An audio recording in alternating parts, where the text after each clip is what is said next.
नरेंद्र मोदी जी, क्योंकि अर्थशास्त्र से लेकर एस्ट्रोनॉमी से लेकर रोबोटिक साइंस से लेकर बॉटनी से लेकर एनाटॉमी से लेकर संस्कृत में से लेकर हिंदी से लेकर फ्रेंच भाषा से लेकर जितना भी दुनिया का ज्ञान है वो एक व्यक्ति में है।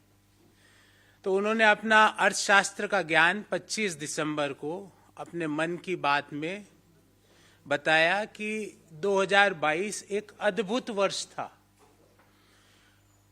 और बोला कि 2022 अद्भुत वर्ष था आर्थिक व्यवस्थाओं को लेकर। 2022 is a wonderful year as far as Indian economy is concerned। ये उनके शब्द थे। अब हम आज उनसे 7 मुद्दे उनको याद दिलाएंगे और 2022 के पुराने नहीं, नोटबंदी के नहीं याद दिलाएंगे, उनको तकलीफ होती है उससे। गलत तरीके से जीएसटी लगाने का याद नहीं दिलाएंगे, उससे भी बहुत तकलीफ होती है। बिना तैयारी के तालाबंदी की, उसको भी याद नहीं दिलाएंगे, उससे भी उन्हें बहुत तकलीफ होती है। 2022 के और सारे सरकारी आंकड़े, एक भी प्राइवेट आंकड़ा नहीं है। 2022 के आर्थिक इश्यूज के 7 बिंदु आपके सामने रखूंगा और माननीय प्रधानमंत्री जी से पूछूंगा कि ये वंडरफुल था 2022 या ड्रेडफुल था। Was 2022 a wonderful year for Indian economy or a dreadful year for the Indian economy? ये अद्भुत वर्ष था भारतीय अर्थव्यवस्था के लिए या ऐसा वर्ष था जिसको हम भूलना चाहेंगे, जिसको हम याद नहीं रखना चाहेंगे? प्रधानमंत्री जी ने कहा कि देश 5वीं बड़ी अर्थव्यवस्था बन गया। आज उसकी हकीकत, उसका पूरा लेखा जोखा लेके आपके सामने प्रस्तुत हुआ। जो दुनिया की 5 बड़ी अर्थव्यवस्थाएं हैं जिसमें भारत शामिल हो गया, पहले नंबर पे है अमेरिका जिसकी जीडीपी है 23 ट्रिलियन, चीन की 17.7 ट्रिलियन, जापान की 4.9 ट्रिलियन, जर्मनी की 4.2 ट्रिलियन और भारत की 3.2 ट्रिलियन डॉलर। पर प्रधानमंत्री जी, जीडीपी से कंपैरिजन नहीं होता। जीडीपी पर कैपिटा का कंपैरिजन कीजिए। जीडीपी पर कैपिटा इनकम, जो दुनिया की सबसे बड़ी अर्थव्यवस्था अमेरिका, वहां की लगभग $70,000 है। चीन की $13,000, जापान की लगभग $39,000, जर्मनी की $50,000, भारत की मात्र $2,277 प्रति वर्ष। तो आप जब आपकी इच्छा होती, जब तो आप एब्सोल्यूट नंबर कंपेयर कर लेते हो, जब आपकी इच्छा होती जब पर कैपिटा कर लेते हो। अगर आपको एब्सोल्यूट नंबर ही करने थे तो भारत में कोरोना के कितना संक्रमण फैला, उस दिन तो आपने ये कंपेयर किया कि कितने प्रतिशत लोगों को कोरोना हुआ, भारत के कितने प्रतिशत लोग कोरोना के कारण मृत्यु हुई। जब अर्थव्यवस्थाओं का कंपैरिजन करते हैं तो मैं 2 आंकड़े आपके सामने बड़े सरल शब्दों में कर रखता हूं। एक परिवार है जिसमें 2 सदस्य है और 1 लाख रुपए कमाता है, तो प्रति व्यक्ति कितने कमाए? 50,000 रुपए। दूसरा परिवार है, 1 लाख टोटल इनकम होती है परिवार की और 20 सदस्य है, प्रति व्यक्ति कितना इनकम हुई? 5,000। मोदी जी और मोदी जी के जो संक्रमण से संक्रमित लोग हैं, वो सब ये एब्सोल्यूट नंबर को आपके सामने रखते हैं। हमारी पर कैपिटा जीडीपी दुनिया के 194 देशों में 144वें नंबर पे है। As far as per capita GDP is concern, we are at 144th position out of 194 countries of the world. Modi ji, ये अद्भुत है, ये वंडरफुल ईयर है। Is this wonderful? Is this अद्भुत? I think it is dreadful. मुझे लगता है हमें इसको भुलाना चाहिए। पर कैपिटा इनकम में दुनिया के 197 देशों में हमारी पोजीशन है वो 142वीं है। We are at 142nd rank out of 197 countries of the world. और पर कैपिटा जीडीपी का अंतर देखिए, जो दुनिया की सबसे बड़ी, जहां सबसे ज्यादा पर कैपिटा जीडीपी है, उससे हमारी पर कैपिटा जीडीपी 60 गुना कम है, 60 टाइम्स लेस। और हम यहां पे प्रधानमंत्री जी कह रहे हैं wonderful year as far as Indian economy is concern. We are at 142nd position, 142nd position out of 197 in per capita income, and prime minister is saying it is a wonderful year. Point number 1। Point number 2, hunger index में हमारी rank आती है 107वीं और इसी वर्ष की 121 देशों में। प्रधानमंत्री कह रहे हैं अद्भुत वर्ष है, वंडरफुल ईयर है। सिर्फ एशिया में अफगानिस्तान हंगर इंडेक्स में हमारे से पीछे है, बाकी भले पाकिस्तान हो, नेपाल हो, श्रीलंका हो, उनकी हंगर इंडेक्स की रैंकिंग हमसे बेटर है। हमारी रैंक है 107 121 कंट्रीज में। अगर हम बांग्लादेश को देखें तो उसकी रैंक है 84, नेपाल को देखें तो उसकी रैंक है 81, श्रीलंका को देखें तो उसकी रैंक है 64, पाकिस्तान को देखें तो उसकी रैंक है 99। प्रधानमंत्री जी, wonderful year.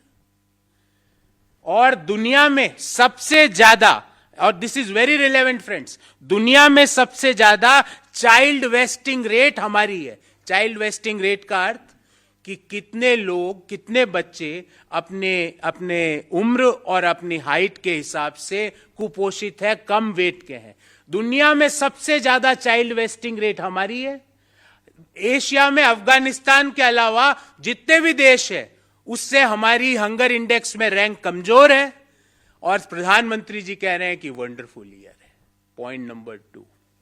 Point number 3, Asia के अंदर, पूरी जिम्मेवारी से बोल रहा हूं, एशिया का जो बास्केट है, एशिया के बास्केट के अंदर हिंदुस्तान का रुपया 2022 में वर्स्ट परफॉर्मिंग करेंसी रहा। Worst performing currency in the Asian basket was Indian rupee. और आपको जान के ताज्जुब होगा, एक साल में 2022 में रुपये का डेप्रिसिएशन 10% से ज्यादा हुआ।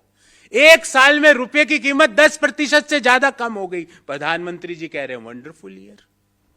This is wonderful year as far as Indian economy is concern. Point number 3। Point number 4, प्रधानमंत्री जी एक पूरी टेबल बनाई है मैंने आपके लिए, पढ़िएगा। जो दुनिया की रेटिंग एजेंसीज है और reserve bank of India, state bank of India है, उन्होंने भारतीय अर्थव्यवस्था का, जब मौजूदा वित्तीय वर्ष 2022-23 चालू हुआ था, उस समय जीडीपी का क्या फोरकास्ट किया था और आज क्या फोरकास्ट किया है, क्या रिवाइज किया है। मैं उसका एक टेबल लेके आया हूं, आपके सामने वो टेबल रखूंगा।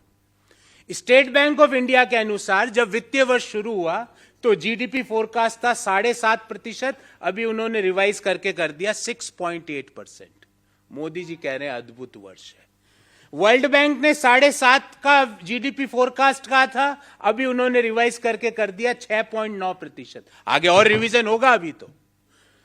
सिटी ग्रुप ने कहा था जीडीपी फोरकास्ट 8 रहेगा इस मौजूदा वित्तीय वर्ष में, अभी उन्होंने रिवाइज करके कर दिया 6.7%। आईएमएफ ने कहा था 7.4% की जीडीपी ग्रोथ रहेगी, उन्होंने रिवाइज करके कर दिया 6.8%। फिच ने कहा था 7.8% की जीडीपी ग्रोथ रहेगी, अभी उन्होंने रिवाइज करके कर दिया 7%। इंडिया रेटिंग ने कहा था 7% जीडीपी ग्रोथ रहेगी, उन्होंने रिवाइज करके कर दिया 6.9%। रिजर्व बैंक ऑफ इंडिया ने कहा था जीडीपी ग्रोथ 7.2% रहेगी, उन्होंने रिवाइज कर दिया 7%। एशियन डेवलपमेंट बैंक ने कहा था कि जीडीपी ग्रोथ रेट 7.2% रहेगी और उन्होंने रिवाइज कर दिया 7%। दुनिया की सारे बैंक, रेटिंग एजेंसीज, हमारे देश का सेंट्रल बैंक, स्टेट बैंक ने देश का जीडीपी फोरकास्ट के जो पूर्वानुमान है उसको नीचे गिराया। मोदी जी कह रहे हैं ये वंडरफुल साल था। Point number 4। पॉइंट नंबर 5, और ये बहुत महत्वपूर्ण और गंभीर पॉइंट है। देश में आज, मैं आज की बात कर रहा हूं, बेरोजगारी की दर शहरी क्षेत्रों में है 10% और एग्रीगेट है 8.6%। बेरोजगारी के दर का अर्थ क्या होता है कि कितने लोग रोजगार मांग रहे हैं और कितने लोग रोजगार में है। तो मैं ये कहता हूं कि 10% शहरी क्षेत्र में बेरोजगारी की दर है, अर्थात शहरों में अगर 100 लोग रोजगार युक्त है तो 10 लोगों के पास जो रोजगार चाहते हैं उनको रोजगार नहीं है। ध्यान रहे 2011-12 में यूपीए के दौरान यह दर थी 2.2%। मैं नहीं कह रहा, सरकारी आंकड़े सारे, एक भी हमारा आंकड़ा नहीं है, हमारी ऑब्जर्वेशन नहीं है। Government of India NSSO's data 2.2% was unemployment rate in 2011-12, and as per CMIE, today, when I am talking to you, the unemployment rate aggregate in India is 8.6%, and in urban areas it is 10%. पूरा demographic dividend को मोदी जी ने demographic disaster बना दिया। अब कब तक हम corona का रोना रोते रहेंगे कि कोरोना की वजह से रोजगार चले जा रहा है, नाकामियों को छिपाएंगे? 10% is the unemployment rate in urban India, and aggregate is 8.6%, and Modi ji is saying 2022 is a wonderful year. पूरा साल को वो वंडरफुल बता रहे। Point number 5।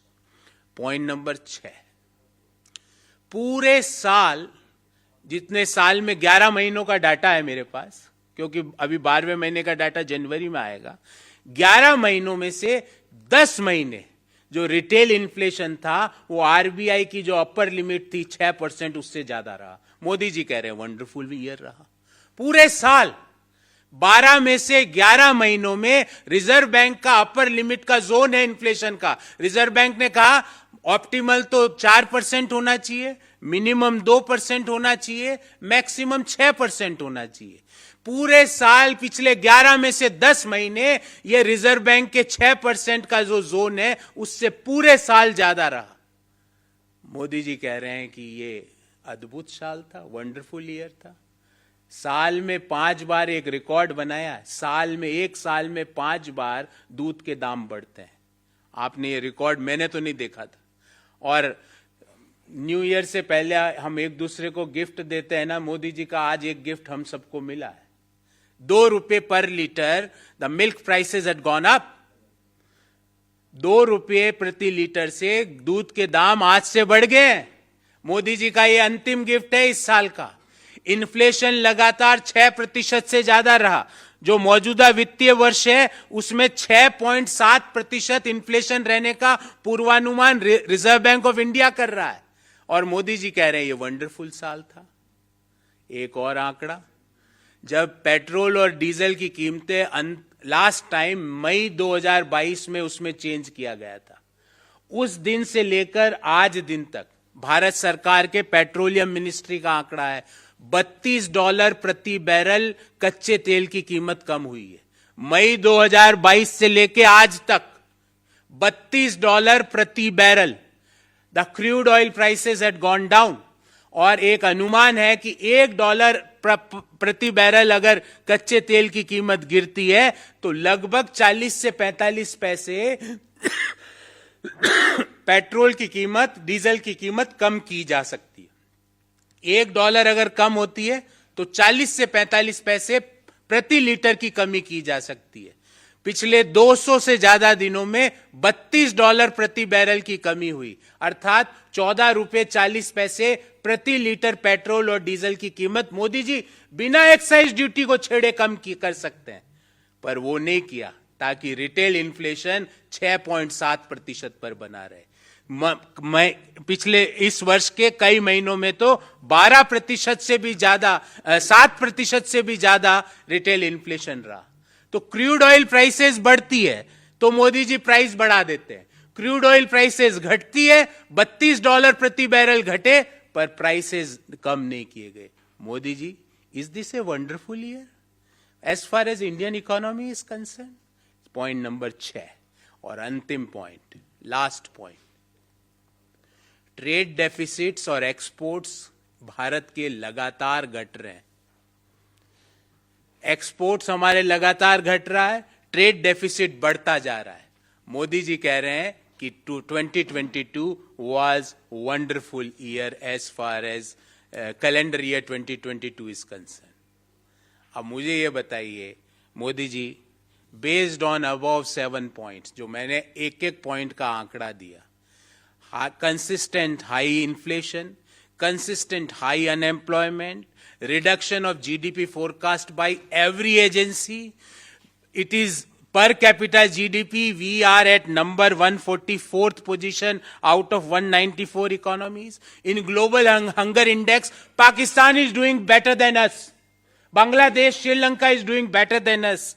Rupee is the worst performing currency as far as the Asian basket is concerned. और आप कह रहे हो हमारा 2022 वंडरफुल रहा।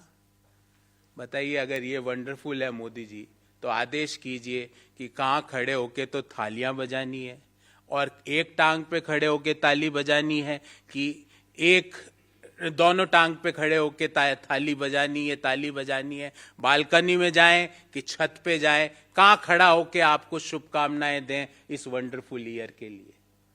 मोदी जी, मैं पूरी जिम्मेवारी से निर्मला जी से मैं कोई सवाल नहीं पूछ रहा, क्योंकि वो अस्वस्थ भी है और उनके हाथ में भी कुछ नहीं है। उनको अस्वस्थता का भी, क्योंकि वो अभी अस्वस्थ हैं और उनके हाथ में भी कुछ नहीं, उनको कुछ पता भी नहीं कि क्या हो रहा है। ये 7 चीजें भी उनके लिए भी आश्चर्य होगी, क्योंकि उन्हें नहीं पता कि पर कैपिटा जीडीपी नामक भी कोई जंतु होता है। उनको नहीं पता कि महंगाई भी कोई चीज होती है। उनको नहीं पता कि हंगर इंडेक्स भी कोई चीज होती है। उनको नहीं पता कि रुपया वर्स्ट परफॉर्मिंग एशियन बास्केट की करेंसी रही 2022 में। उनको नहीं पता कि देश में व्यापक बेरोजगारी है। उनको नहीं पता कि दुनिया की सारी एजेंसीज भारत के जीडीपी फोरकास्ट को घटा रही। मैं मानता हूं उनको नहीं पता, पर मोदी जी, आप तो ब्रह्मा जी के बराबर आपका ज्ञान है। आपको सभी विषयों का, सभी वस्तुओं का आपको अद्भुत ज्ञान है। आप तो ये समझ ही रहे होंगे। अब ये 7 बिंदुओं को लेके मोदी जी, आपको लगता है इज 2022 ए वंडरफुल ईयर और ए ड्रेडफुल ईयर?